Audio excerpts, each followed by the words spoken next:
好，今天礼拜天呢，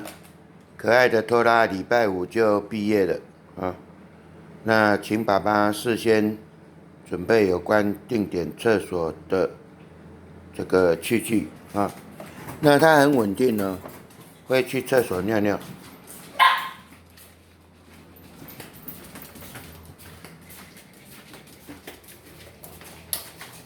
啊，那他会自己进那个围里去尿，不过回去呢，最好还是有个围里把尿盆围起来啊。刚回去的时候呢，利用早上起床，还有每2个小时带他到厕所啊。那等他5分钟，他会在围里里面尿尿啊。那现在如果只有他没有那个乐乐不关这个围里他也会走进去这个围里的尿盆尿，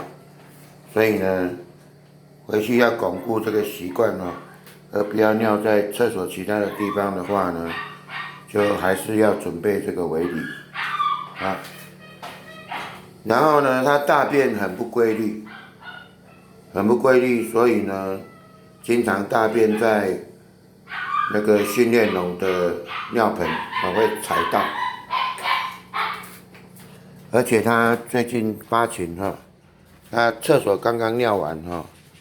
还是会出来，还是立刻会乱尿，所以呢，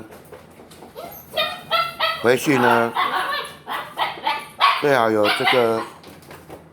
定点厕所训练笼一个3尺的狗笼里面放尿盆或是一个2尺的狗笼接围里接尿盆让它没事待在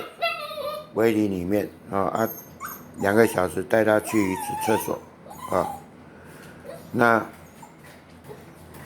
如果尿尿以后让它出来活动发情过以后应该可以活动个半小时那复习去厕所那如果回去以后应该发情结束了，不过给他活动的时候暂时给他穿纸尿裤避免他有乱尿的习惯。OK。